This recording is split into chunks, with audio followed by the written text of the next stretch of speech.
there ain't no stopping us. Hey guys, what's up? Jeff here again to orient your fitness in the right direction, and today I want to talk to you guys about the Bradford Press and whether it's a good exercise or a bad exercise.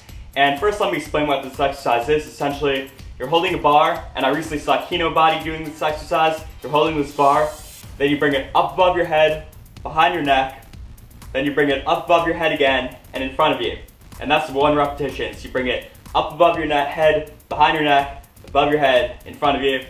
And so, is this exercise a good one, a good exercise, or not? And I'm going to back myself up from what I'm about to say, but I'm going to say it's a bad exercise. Why do I say that? Well, first let me discuss the shoulder joint in general. So, your shoulder joint, it's a ball and socket joint, right? You got the ball and the socket, so it's like this. And your shoulder joint, it's a narrow socket. It's shallow. It's a shallow socket. So that's why you have so much range of motion in your shoulder. I can move around my shoulder like crazy when I do this. I can really move around my shoulder. I can't do that with my hip though. I mean, I got some degree of motion in my hip, but the hip socket is much deeper. That's why you have less motion. Your hip is meant to support a lot more weight than your shoulder. Your shoulder sacrifices stability for mobility.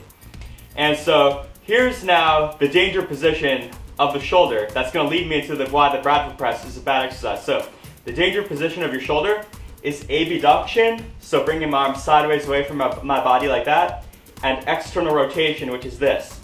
So shoulder abduction and external rotation, which is now going behind your neck. So abducting, external rotation, I'm now bringing the bar behind my neck.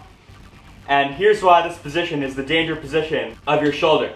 So let me discuss how the ball moves in the socket now. So when you abduct your arm away from your body, that ball is moving down in your shoulder socket. Now, when I externally rotate like that, the ball is going forward. So the ball is essentially, when I abduct and externally rotate, it's going down and forward. So it's really pressing into the front of your shoulder now. The ball is really pressing into the front. And the only ligament in your shoulder that's checking that motion down and forward is your inferior glenohumeral ligament. That's the only ligament checking that motion. And so over time, if you're really doing this, with heavy weight especially, what can happen over time is you can start to destabilize your shoulder. So you can get that ligament slowly creeping over time, that ligament stretching out over time. And this is why that's not good. If your ligament is stretching out, now other structures are going to have to come in and overwork to stabilize your shoulder. So what's that going to be? It's going to be a rotator cuff, because your rotator cuff, its main job is supporting that ball in the socket. So your rotator cuff is going to be overworking and firing to get that extra stability. And your biceps is also going to be overfiring, since your biceps travel in the front of your shoulder here. So because of that, you could get biceps tendonitis, you get rotator cuff tendonitis. Over time, you get a rotator cuff tear because your supraspinatus tendon, which is one of your 4 rotator cuff muscles, it runs through a space in your shoulder right here, called your subacromial space. And in that space, you also have the long head of your biceps traveling through. So if you then raise your arm up and those structures are inflamed and enlarged, you could begin to jam them, and then you could get something more serious like a rotator cuff tear over time, which you definitely don't want. So essentially the Bradford Press is a bad exercise because it brings you into that danger position with the heavy weight, and it keeps doing that again and again. And not everyone's going to get an injury or problems from this, but a lot of people will. So you want to weigh risk and reward. So what are better things you could do to build up your shoulders, since this is a deltoid exercise? So what you could do is your deltoid has 3 parts: front, middle, and then back. So how do you work out your front deltoid? Your front deltoid does shoulder flexion, it does shoulder internal rotation, so it does this, and also does shoulder horizontal adduction, which is this right here. So it does all those 3 actions. And so great exercise would be bench pressing, so you're just doing that because it's doing that motion. You could do chest flies, where you sit on that machine, go like that. That's a good exercise. Another good one was front raises, have the dumbbell go up like that. That's a good exercise. Your middle deltoid, it does shoulder abduction, which is this.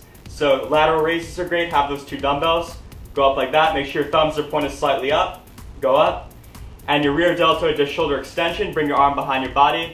It does shoulder external rotation like that, so it does this. It also does shoulder horizontal abduction, which is this. So great exercises are reverse flies, sit on the chest fly machine, face it, spread the bars apart like that.